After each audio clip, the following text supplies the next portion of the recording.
ಎಲ್ರಿಗೂ ನಮಸ್ಕಾರ. Welcome to my channel. ನಾನು ಮೌನೇಶ್ ವಾಲಿಕಾರ್. ಇವತ್ತಿನ ಈ ವಿಡಿಯೋದಲ್ಲಿ ಅಂಗನವಾಡಿಯಲ್ಲಿ ಖಾಲಿ ಇರ್ತಕ್ಕಂಥ ಹುದ್ದೆಗಳ ಬಗ್ಗೆ ಸಂಪೂರ್ಣವಾಗಿ ಈ ವಿಡಿಯೋದಲ್ಲಿ ತಿಳಿಸಿಕೊಡ್ತೇನೆ. ಅದಕ್ಕಿಂತ ಮುಂಚೆ ಇನ್ನು ಯಾರು ನನ್ನ ಚಾನೆಲ್ ನ ಸಬ್ಸ್ಕ್ರೈಬ್ ಮಾಡ್ಕೊಂಡಿಲ್ಲ, ದಯವಿಟ್ಟು ಸಬ್ಸ್ಕ್ರೈಬ್ ಮಾಡ್ಕೊಳ್ಳಿ. ಅದೇ ರೀತಿಯಾಗಿ ಈ ವಿಡಿಯೋನ ಹೆಚ್ಚು ಜನರಿಗೆ ಶೇರ್ ಮಾಡಿ. ಮಹಿಳಾ ಮತ್ತು ಮಕ್ಕಳ ಅಭಿವೃದ್ಧಿ ಇಲಾಖೆಯನ್ನು 1994ರಲ್ಲಿ ಪ್ರಾರಂಭಿಸಲಾಗಿದ್ದು ರಾಜ್ಯ ಸರ್ಕಾರದಡಿ ಕಾರ್ಯನಿರ್ವಹಿಸುತ್ತದೆ. ರಾಜ್ಯದಲ್ಲಿ ಮಹಿಳೆಯರ, ಮಕ್ಕಳ, ಹಿರಿಯರ ಮತ್ತು ಅಂಗವಿಕಲರ ಅಭಿವೃದ್ಧಿಗಾಗಿ ಯೋಜನೆಗಳನ್ನು ರೂಪಿಸುವ ಜೊತೆಗೆ ಅನುಷ್ಠಾನಗೊಳಿಸುತ್ತಿದೆ. ಪ್ರಸ್ತುತ 6 ಜಿಲ್ಲೆಗಳ ವಿವಿಧ ಅಂಗನವಾಡಿಗಳಲ್ಲಿ ಖಾಲಿ ಇರತಕ್ಕಂತ 1,000ಕ್ಕೂ ಅಧಿಕ ಹುದ್ದೆಗಳನ್ನು ಭರ್ತಿ ಮಾಡಲು ಇಲಾಖೆ ಮುಂದಾಗಿದ್ದು ಈಗಾಗಲೇ ಅರ್ಜಿ ಸಲ್ಲಿಕೆ ಪ್ರಕ್ರಿಯೆ ಪ್ರಾರಂಭವಾಗಿದೆ. ಅರ್ಹ ಹಾಗೂ ಆಸಕ್ತ ಮಹಿಳೆಯರು ನಿಗದಿತ ದಿನಾಂಕದೊಳಗೆ ಅರ್ಜಿಗಳನ್ನು ಸಲ್ಲಿಸಬಹುದಾಗಿದೆ. ಮತ್ತೆ ಇಲ್ಲಿ ಹುದ್ದೆಗಳ ವಿವರಗಳನ್ನು ನೋಡೋದಾದ್ರೆ ಅಂಗನವಾಡಿ ಕಾರ್ಯಕರ್ತೆ, ಅಂಗನವಾಡಿ ಸಹಾಯಕ ಹುದ್ದೆಗಳು ಇಲ್ಲಿ ಖಾಲಿ ಇರ್ತಕ್ಕಂಥದ್ದು.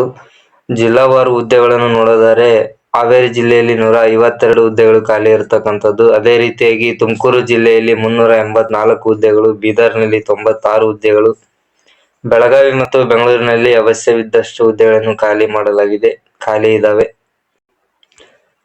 ಅರ್ಜಿ ಸಲ್ಲಿಸುವ ವಿಧಾನವನ್ನು ನೋಡೋದಾದ್ರೆ ಅರ್ಜಿ ವಿಧಾನ ಶುಲ್ಕ WCD ಇಲಾಖೆ ವೆಬ್ಸೈಟ್ ನಲ್ಲಿ ಲಭ್ಯ ಇರತಕ್ಕಂತ ಅಧಿಸೂಚನೆಯನ್ನು ಕೂಲಂಕುಷವಾಗಿ ಪರಿಶೀಲಿಸಿ ಅದನಂತರ ಅಂಗನವಾಡಿ ರಿಕ್ರೂಟ್ ನಲ್ಲಿ ಲಿಂಕ್ ಮೂಲಕ ಆಯಾ ಜಿಲ್ಲೆಗೆ ಸಂಬಂಧಿಸಿದ ಆನ್ಲೈನ್ ಅರ್ಜಿ ನಮೂನೆಯನ್ನು ಭರ್ತಿ ಮಾಡಬೇಕು. ಯಾವುದೇ ಅರ್ಜಿ ಶುಲ್ಕ ಇರುವುದಿಲ್ಲ. ಮತ್ತೆ ಈ ಹುದ್ದೆಗೆ ಅರ್ಜಿ ಸಲ್ಲಿಸಲು ಬೇಕಾಗಿರುವಂತಹ ಪ್ರಮುಖವಾದ ದಾಖಲೆಗಳನ್ನು ನೋಡೋದಾದ್ರೆ ಮೊದಲನೇದಾಗಿ ಜನನ ಪ್ರಮಾಣ ಪತ್ರ ಅವಶ್ಯವಾಗಿರುತ್ತದೆ. ಮತ್ತೆ ಅದೇ ರೀತಿಯಾಗಿ ವಾಸಸ್ಥಳ ದೃಢೀಕರಣ ಪತ್ರ ಬೇಕಾಗುತ್ತದೆ. ಅದೇ ರೀತಿಯಾಗಿ ವಿದ್ಯಾರ್ಹತೆ ಪ್ರಮಾಣ ಪತ್ರ ಬೇಕಾಗುತ್ತದೆ. ಮತ್ತೆ ವಯೋಸಡಿಲಿಕೆಗಾಗಿ ಅಂಗವಿಕಲತೆ ಪ್ರಮಾಣ ಪತ್ರ ಇಲ್ಲಿ ಬೇಕಾಗುವಂತದ್ದು. ಅದೇ ರೀತಿಯಾಗಿ ಮೀಸಲಾತಿ ಮತ್ತು ಜಾತಿ ಪ್ರಮಾಣ ಪತ್ರ ಬೇಕಾಗುತ್ತದೆ. ವಿಧವೆಯಾಗಿದ್ದಲ್ಲಿ ಪತಿಯ ಮರಣ ಪ್ರಮಾಣ ಪತ್ರ ಬೇಕಾಗುತ್ತದೆ. ವಿಚ್ಛೇದಿತರಾಗಿದ್ದಲ್ಲಿ ಪ್ರಮಾಣ ಪತ್ರ ಬೇಕು. ಅದೇ ರೀತಿಯಾಗಿ ಯೋಜನಾ ನಿರಾಶ್ರಿತರಾಗಿದ್ದಲ್ಲಿ ಪ್ರಮಾಣ ಪತ್ರ, ಮತ್ತೆ ಆತ್ಮಹತ್ಯೆ ಮಾಡಿಕೊಂಡ ರೈತರ ಪತ್ನಿಯಾಗಿದ್ದಲ್ಲಿ ಉಪವಿಭಾಗ ಅಧಿಕಾರಿಗಳಿಂದ ಪಡೆದ ಪ್ರಮಾಣ ಪತ್ರ ಇಲ್ಲಿ ಸಲ್ಲಿಸಬೇಕಾಗುತ್ತದೆ.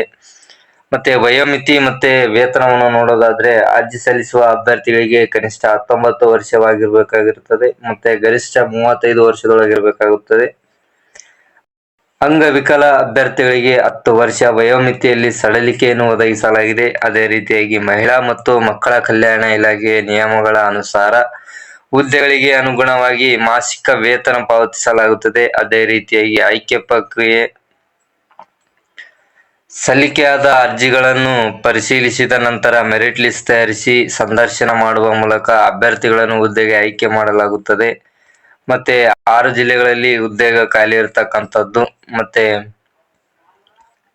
ಈ ಹುದ್ದೆಗೆ ಅರ್ಜಿ ಸಲ್ಲಿಸಲು ಬೇಕಾಗಿರುವಂತಹ ಶೈಕ್ಷಣಿಕ ಅರ್ಹತೆಯನ್ನು ನೋಡೋದಾದ್ರೆ ಶಾಲಾ ಹಂತದಲ್ಲಿ ಕನ್ನಡ ಭಾಷೆಯನ್ನು ಪ್ರಥಮ ಅಥವಾ ದ್ವಿತೀಯ ವಿಷಯವನ್ನಾಗಿ ಓದಿರಬೇಕಾಗುತ್ತದೆ. ಅಂಗನವಾಡಿ ಸಹಾಯಕಿ ಹುದ್ದೆಗೆ ಅರ್ಜಿ ಸಲ್ಲಿಸುವವರು SSLC ಹಾಗೂ ಕಾರ್ಯಕರ್ತೆ ಹುದ್ದೆಗೆ ಅರ್ಜಿ ಸಲ್ಲಿಸುವ ಅಭ್ಯರ್ಥಿಗಳು PUC ಡಿಪ್ಲೊಮಾ ಪೂರ್ಣಗೊಳಿಸಿರಬೇಕಾಗಿರುತ್ತದೆ. ಅಂಗೀಕೃತ DSCRT ಯಿಂದ ECCE ಡಿಪ್ಲೊಮಾ, JOC, NTT ಅಥವಾ ಅಂಗನವಾಡಿಗೆ ಸಂಬಂಧಪಟ್ಟ ಕೋರ್ಸ್ಗಳನ್ನು ಪೂರ್ಣಗೊಳಿಸಿದವರಿಗೆ ಮೊದಲ ಆದ್ಯತೆಯನ್ನು ನೀಡಲಾಗುವುದು. ಅದೇ ರೀತಿಯಾಗಿ ಹುದ್ದೆಗಳಿಗೆ ಅರ್ಜಿ ಸಲ್ಲಿಸಲು ಕೊನೆಯ ದಿನಾಂಕವನ್ನು ನೋಡೋದಾದ್ರೆ ಹಾವೇರಿ ಜಿಲ್ಲೆಗೆ ಅರ್ಜಿ ಸಲ್ಲಿಸಲು 15/2/2024 ಈ ಹುದ್ದೆಗೆ ಅರ್ಜಿ ಸಲ್ಲಿಸಲು ಕೊನೆಯ ದಿನಾಂಕವಾಗಿರುತ್ತದೆ. ಅದೇ ರೀತಿಯಾಗಿ ತುಮಕೂರು ಮತ್ತು ಬೀದರ್ 5/2/2024 ಈ ಹುದ್ದೆಗಳಿಗೆ ಅರ್ಜಿ ಸಲ್ಲಿಸಲು ಕೊನೆಯ ದಿನಾಂಕವಾಗಿರುತ್ತದೆ. ಮತ್ತೆ ಬೆಂಗಳೂರು, ಬೆಳಗಾವಿ ಅದೇ ರೀತಿಯಾಗಿ ಈ ಹುದ್ದೆಗೆ ಅರ್ಜಿ ಸಲ್ಲಿಸಲು 20/2/2024 ಅರ್ಜಿ ಸಲ್ಲಿಸಲು ಕೊನೆಯ ದಿನಾಂಕವಾಗಿರುತ್ತದೆ. ಆದಷ್ಟು ಬೇಗ ಈ ಹುದ್ದೆಗೆ ಅರ್ಜಿಗಳನ್ನು ಸಲ್ಲಿಸಿ. ಮತ್ತೆ ಹೆಚ್ಚಿನ ಮಾಹಿತಿಗಾಗಿ ನಿಮಗೆ ಇಲ್ಲಿ ನೀಡಿರ್ತಕ್ಕಂಥ ವೆಬ್ಸೈಟ್ ಮೂಲಕ ನೀವು ಇನ್ನೂ ಹೆಚ್ಚಿನ ಮಾಹಿತಿಯನ್ನು ಪಡೆದುಕೊಳ್ಳಬಹುದಾಗಿದೆ.